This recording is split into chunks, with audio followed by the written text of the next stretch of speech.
Bueno, pues en primer lugar, muchísimas gracias por concedernos esta entrevista, que teníamos muchas ganas, la verdad, de hacerla. Y bueno, al oír acerca de los temas de los que has hablado, la palabra resiliencia me ha llamado la atención, ya que era la primera vez que la oía. ¿Nos podrías explicar un poco brevemente en qué consiste y por qué es importante? Pues mira, la resiliencia es una palabra que en realidad se tomó de la física. Es una propiedad que tienen los materiales, que se utiliza mucho, se evalúa mucho cuando tienes que construir edificios, porque es una propiedad que tienen los materiales por la que si tú presionas un material, sabes que hay materiales que intentas doblar y los partes enseguida, y materiales que intentas partirlos y no lo consigues tan fácilmente. Los puedes dejar doblados pero no se llegan a partir. Eso es un material resiliente, el que consigue resistir y luego cuando lo suelta recupera su forma original. Pues ese concepto es el que se pasó a la psicología. Y entonces la resiliencia el término se usa para describir las capacidades que las personas ponemos en marcha para resistir el sufrimiento cuando estamos sufriendo y para rehacernos después, para curarnos después. Como cuando tienes una herida, las capacidades que tienes que poner en marcha para soportar el dolor de la herida y luego para curarla, pues en vez de una herida física, con una herida afectiva. Claro. Entonces, al principio es un término que en los últimos años se ha trabajado mucho, porque cuando empezamos a trabajar los efectos del maltrato, por ejemplo, una de las cosas que la investigación no entendía era cómo era posible que niños que habían sido víctimas de maltrato tuvieran tantas consecuencias a largo plazo y en cambio otros niños que habían sido víctimas de maltrato fueran capaces de salir en apariencia tan poco dañados. Entonces lo que se intentaba era estudiar todos los mecanismos que estos niños que salen menos dañados ponen en marcha y qué factores había y cómo conseguían no destruirse con vivencias tan duras, ¿no? Claro, muchas gracias. Esta mañana he hecho hincapié en un esquema de que nosotros tenemos 3 tipos de inteligencias. ¿Nos podría definir un poco en qué se basan esas 3 tipos de inteligencias y cómo ha llegado a la conclusión esa? Yo lo he explicado con una imagen que utilizo mucho en el trabajo. Hablaba de la cabeza, del corazón y de la tripa. En realidad son las 3 fases del desarrollo del cerebro. O sea, el cerebro, el bebé cuando nace, trae una parte del cerebro que es el que está más vinculado a la supervivencia, a las funciones más de comer, dormir, que es lo que llamamos el cerebro reptiliano. Eso lo he llamado la tripa. Y después está el sistema límbico, que es el que tiene que ver con el procesamiento de las emociones, que lo he llamado el corazón, y luego está la corteza, o sea, en realidad hablaba la corteza prefrontal, que es la que tiene que ver con el pensamiento, el razonamiento y la inteligencia, la memoria. Pero yo lo que les explicaba es que cuando tú hablas de cerebro reptiliano, sistema límbico, la gente no sabe de lo que le hablas y no le dice nada.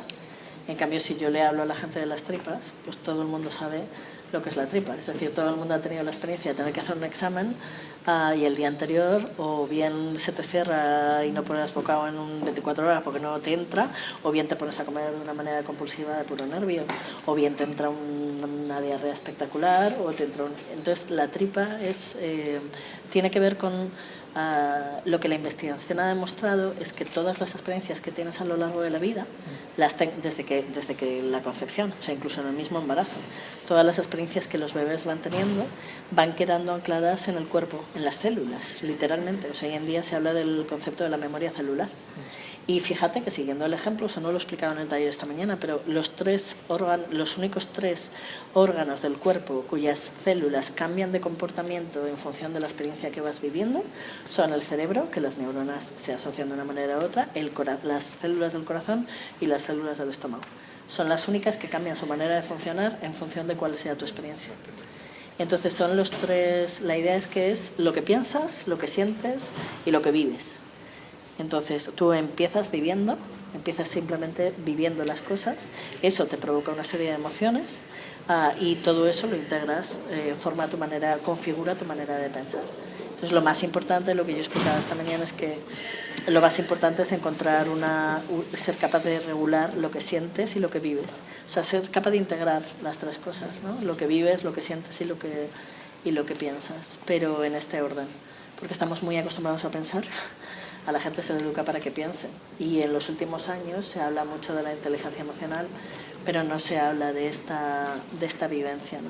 Y al final la gente lo que aprende no es lo que piensa, sino lo que siente y lo que vive. Los niños aprenden jugando Los niños aprenden tocándose, los niños aprenden sintiendo cosas, no aprenden pensando. Aprenden a pensar en función de lo que sienten y de lo que viven. Entonces, ese es los 3 niveles.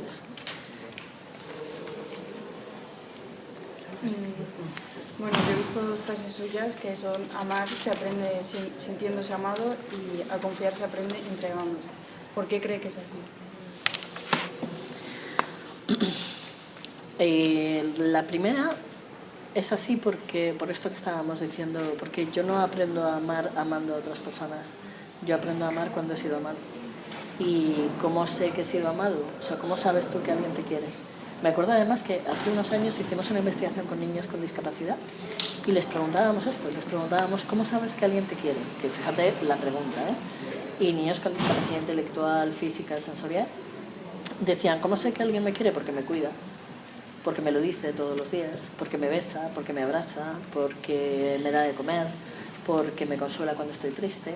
Ese era el tipo de cosas que utilizaban para saber que alguien les quería. Entonces, tú no aprendes a amar queriendo a otras personas. Tú aprendes a amar cuando te tapan cuando tienes frío, cuando te consuelan cuando estás triste, cuando juegan contigo, cuando te explican las cosas, cuando te hacen sentir querido. Entonces, es muy importante que la gente entienda que yo no voy a saber amar si nadie me ha querido. Pero que alguien me quiera no vale con que me diga no, es que yo te quiero mucho. No te veo en todo el día, pero te quiero mucho. No juego contigo, pero te quiero mogollón.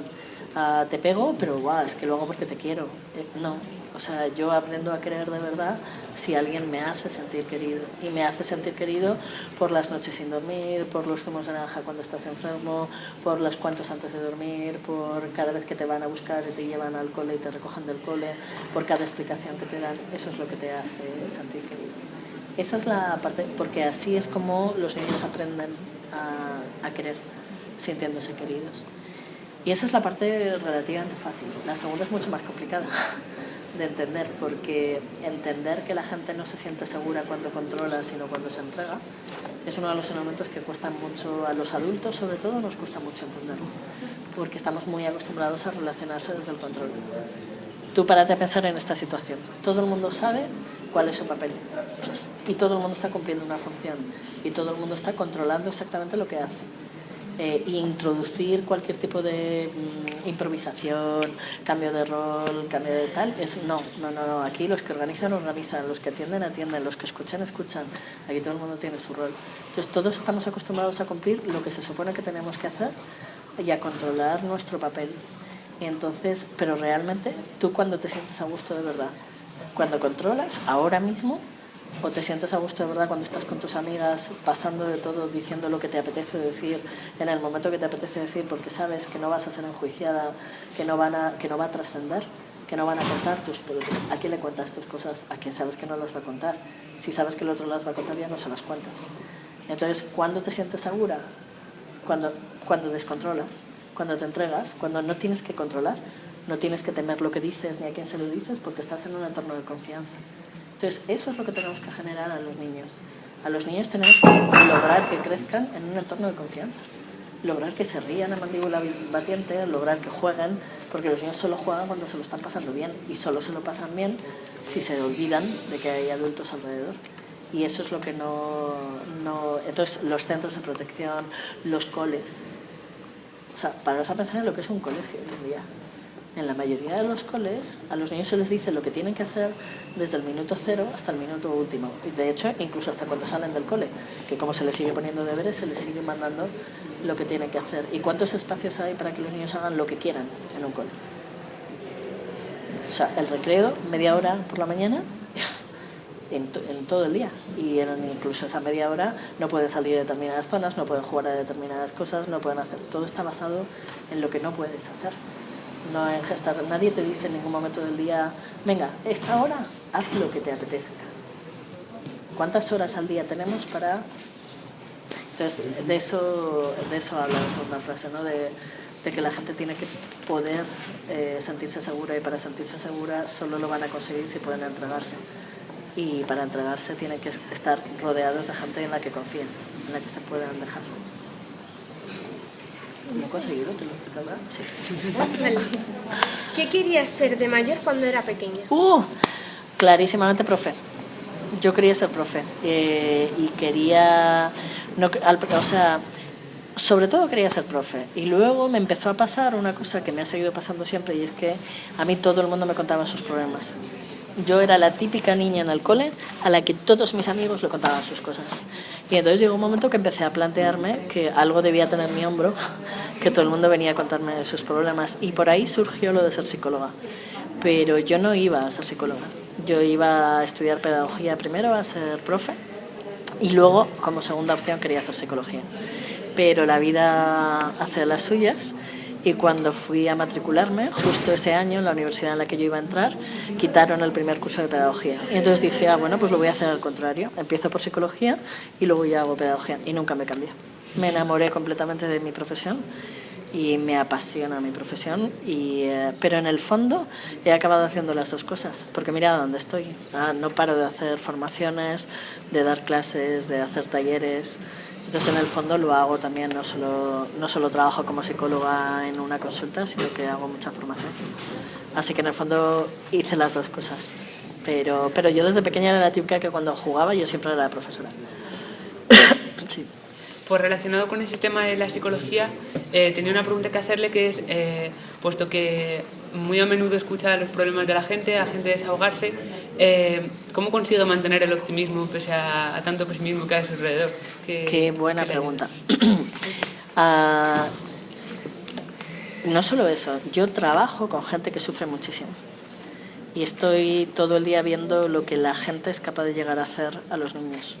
Entonces veo una de las caras más negras del mundo, porque trabajo constantemente con niños maltratados, abusados, abandonados. Entonces sí, hay momentos en los que te vas a la cama y piensas, pero lo consigo porque cuando mi trabajo funciona, cambias la vida de la gente. Y no te podría explicar la felicidad que se siente cuando coges un niño que tenía una mirada apagada, triste, ausente, y le vuelve la vida. Es una sensación que no se paga con dinero. Entonces, cuando me da la impotencia, a mí la parte más dura de mi trabajo no es la gente con la que trabajo. La parte más dura de mi trabajo son los políticos, los periodistas, toda la gente a mi alrededor que sabe lo que hay que hacer y no lo hace. Y no lo hace no porque no sepa cómo hacerlo, sino porque no quiere hacerlo. Y esa es la parte que me genera más impotencia, la hipocresía del mundo en el que nos movemos. Pero el sufrimiento de la gente, no, ese lo llevo bien en el sentido de a veces lloro, ¿sabes? Me desespero. El primer trabajo así fuerte que tuve cuando salí de la carrera, que es el trabajo, yo lo he contado alguna vez porque me cambió la vida por completo. Yo trabajé en una unidad de niños seropositivos, de niños con SIDA, cuando los niños se morían, que no, por suerte ahora las cosas ya no son así. Y tenía 14 niños en la unidad y se me murieron 6 en el tiempo que estuve. Yo recuerdo a cada uno de esos 6, los vi morir, los acompañé. Eso me cambió la vida por completo. Y lo pasé, ¿sabes? Lloré con cada uno de esos 6 niños que se me murieron. Recuerdo sus nombres, sus caras, lo recuerdo todo, y han pasado muchísimos años. Pero esos 6 niños me enseñaron que el menor de sus problemas era tener SIDA. Tenían unas historias tan espeluznantes detrás que fueron los que me hicieron empezar a especializarme en el tema del maltrato, y por ahí entré y llegué a ser lo que soy, ¿no? Pero mereció la pena porque les acompañé, conseguí, no sé, se murieron, ¿sabes?, rodeados de cariño, y eso para mí me merece la pena. Pero vamos, lo consigo así, pensando en cuando funciona, mi trabajo tiene sentido. Gracias.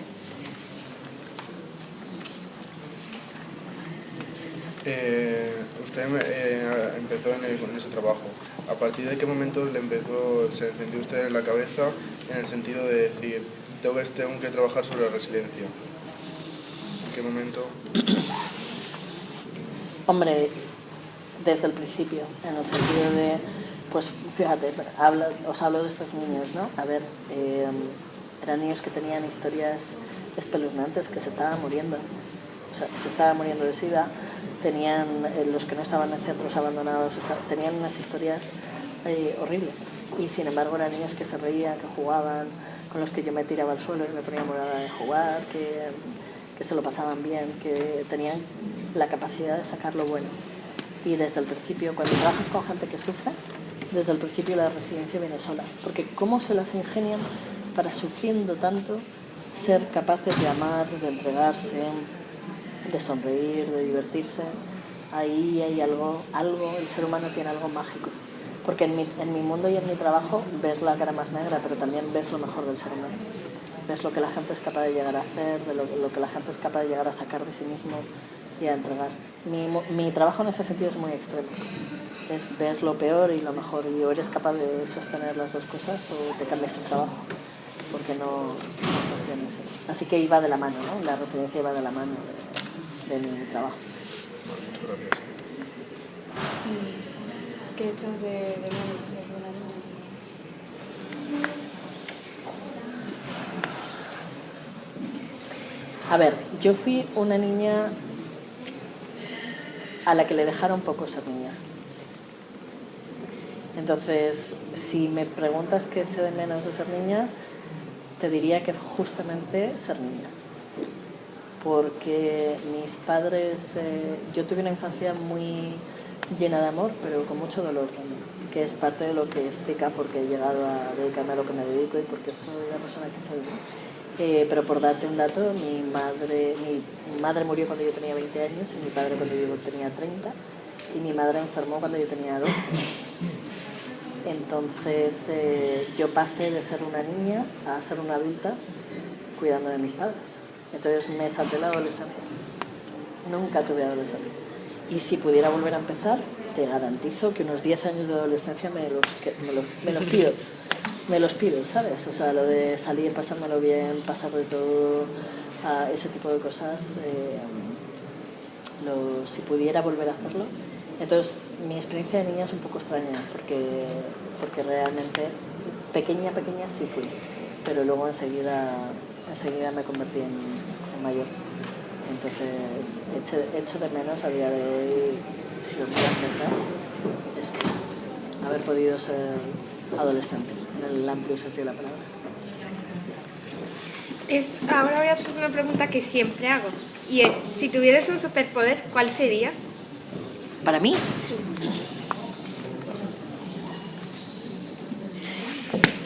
Me encantaría poder leer el pensamiento de la gente. Me encantaría ese y en la teletransportación. Pero yo confío en que eso no es un superpoder, confío en verla. Yo creo que el avance científico va a evolucionar suficiente como para conseguirla. Porque tú te imaginas, mañana tengo que estar en una conferencia en Vitoria. Si en vez de tenerme que ir esta tarde a coger el coche y hacerme las 3 horas de coche, pudiera hacer así y estarme antes, o sea, eso lo tienen que inventar. Tiene que venir. O sea, si ya hemos sido capaces de recorrer miles de kilómetros en horas, tenemos que ser capaces de inventar la teletransportación. La cuestión será quién será el guapo que se ofrezca como conejillo de indias a las primeras tal, pero eso tiene que aparecer. Así que eso no lo tomo como un superpoder porque yo creo que llegará. Y lo de la lectura de la mente, en realidad hay mucha gente que ya sabe hacerlo, pero hay que estar muy, muy centrado para hacerlo. Así que esos dos. Relacionado con el tema de la resiliencia, no es algo fácil, porque sobreponerse a las situaciones difíciles no es fácil. Pero ¿qué cosas o qué factores hay que tener en cuenta para ayudar a la gente que tiene problemas tan graves como, por ejemplo, los niños que nos has contado u otros casos que seguramente habrás tratado? ¿Qué es necesario tener en cuenta a la hora de tratar con esas personas? Uno, que el proceso para ellos es más lento que para el resto. Que la gente cuando sufre piensa lento, reacciona lento, cambia su vida lento. Hay que ser capaz de esperar mucho, porque su camino es mucho más lento que el de la gente que no sufre. Esa una, y a veces eso es desesperante, porque estás viendo que tienen que salir de donde están y te dan ganas de hacerles así y decirles, reacciona por favor. No funciona, hay que esperarles. Eso uno. Dos, es importante no enjuiciarles. No, como decía hoy en el taller, no enjuiciar nunca ni a su familia ni a su historia, sea cual sea la historia que trae la gente. Lo que importa es quién es y lo que es capaz de llegar a hacer. Entonces, ser capaz de mirar en positivo y de decirles, estoy aquí y me da igual lo que haya pasado hasta ahora, lo que me importa es lo que tú vas a ser capaz de construir, ¿no? Ese no enjuiciar el pasado de la gente es muy importante. Y 3, lo que hay que hacer es ser muy amorosa y muy pesada. Hay que ser muy pesada, no se te va a insistir una y otra vez y otra vez y otra vez, y muy amorosa, muy cercana, porque la gente está muy poco acostumbrada, o sea, la gente que sufre se relaciona muy a la defensiva, está muy poco acostumbrada a que le besen, a que le acaricien, a que le abracen, a que le dejen llorar, Entonces a veces mucha gente solo necesita que le escuches y que le dejes llorar, no necesitan otra cosa. En el momento que lo sacan ya empiezan a reaccionar, pero están tan acostumbrados a vivir a la defensiva que no pueden hacerlo solos. Es cierto. Que vais con boturno, ¿no? Yo voy a la siguiente. Mi compañera le ha dicho que si tuviese un superpoder, ¿cuál sería? Nosotros trabajamos en Montando un Local, que es una organización de servicios, o es un proyecto de servicios sociales, y nosotros decimos que cada uno tenemos un superpoder. Entonces, ¿qué superpoder crees que tienes?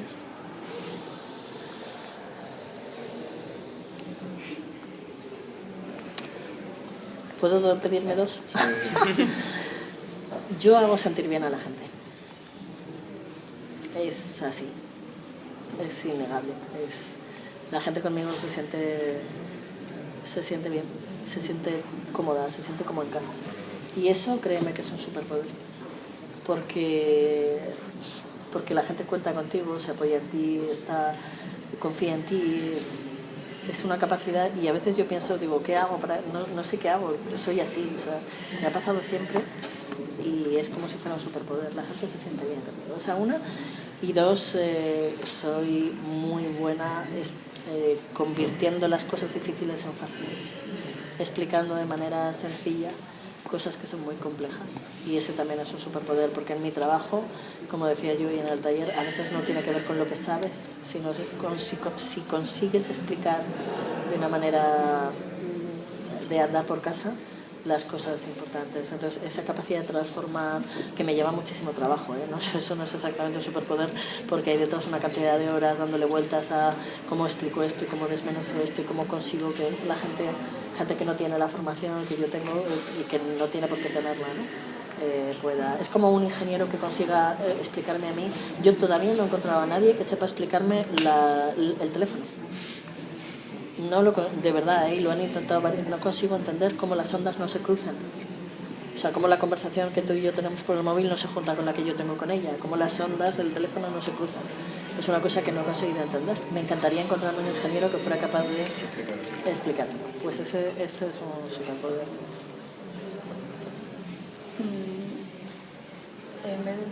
Yo tengo una pregunta que es que si crees que el mundo iría mejor si en vez de darnos 2 besos, cuando nos diésemos un abrazo. Sin duda. Sin duda. Tú sabes que hay un experimento, han sacado este año los resultados de una investigación que demuestra los efectos beneficiosos a medio plazo de los abrazos a los árboles. A los árboles, ni siquiera a las personas. Se ha demostrado que la gente enferma les llevas a abrazarles, les haces todos los días abrazar un árbol 5 minutos al día y mejoran infinitamente más que los que no lo hacen. Entonces, el efecto beneficioso del abrazo está probadísimo y la gente debería, pero para abrazarte hace falta abrirte, porque dejas que el otro te toque entero. Entonces hace falta abrirte y por eso la gente no se abraza, porque le da miedo. Y yo cuando tengo a la gente en terapia, lo primero que hago es abrazarlos en la puerta. Y la gente cuando llegan por primera vez es como, hola, y digo, no, o sea, esto es preceptivo. El abrazo de bienvenida y el abrazo de despedida. Yo siempre abrazo a todo el mundo. De hecho, soy muy... Porque es que yo también transforma a la gente. Y a mí la primera. Así que sí, sin lugar a dudas. Nos has contado que trabajas con niños con problemas y tal, y me gustaría saber qué sientes al ver a un niño sonreír. Eso. Es como se ilumina el mundo. ¿Sabes? Es como si saliera el sol. Cuando sale el sol después de la lluvia, eso siento. Se abren las nubes y sale el sol. Es una sensación impagable porque todos los niños deberían sonreír, deberían poder sonreír. Y cuando ves que les han robado eso, es antinatura. Es como cuando se muere un niño. Hay algo antinatura en eso. Entonces, devolverles eso es el sol después de la lluvia. pues ya para acabar, la última pregunta, relacionado con la felicidad, ¿qué crees tú que se necesita para ser verdaderamente feliz?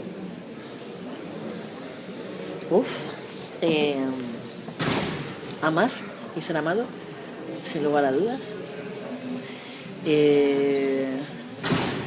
Tener gente en la que puedas confiar, en la que puedas apoyarte, tener una red que te sostenga. Nadie es feliz solo, esto es así. Y 3, una cosa de la que la gente no habla mucho, pero es la apertura mental. Ser capaz de ser suficientemente abierto como para viajar, conocer gente, moverte, entender que tu manera de vivir no es más que una de las posibles. Ni la mejor, es una de las posibles, y que el mundo está lleno de sitios increíbles, de gente alucinante, y que quedarte en el mismo sitio haciendo la misma cosa a la misma hora todos los días de tu vida es una pérdida de tiempo. Entonces, tener esa apertura mental te lleva a ser flexible, te lleva a comunicarte con los demás, a adaptarte, a enriquecerte. Entonces, esa apertura a las experiencias es imprescindible para ser feliz. La gente que se encierra en sí mismo es gente que no llega a ser feliz. Y luego salud. Una cosa muy básica, pero fundamental. Cuando uno está enfermo es muy difícil ser feliz estando enfermo. No digo que no se pueda, pero es muy difícil. Pues totalmente de acuerdo. Pues muchas gracias, hasta aquí la entrevista. Y lo que sí quería comentar 2 cosas. Es que nosotros también, en Montando Local, la actividad, el proyecto al que pertenecemos, tenemos la costumbre de, es una norma, el dar un abrazo al entrar y al salir, así que Genial, ahora lo disfrutaremos. Y queríamos pedir también tu autorización para poder publicar la entrevista en YouTube, redes sociales y eso, para que sea más accesible. Y ya lo último, si podrías firmarnos un autógrafo para tenerlo de recuerdo, una dedicatoria o algo, pues lo agradeceríamos mucho. Y también si te gustaría pasarte un viernes a merendar con nosotros también.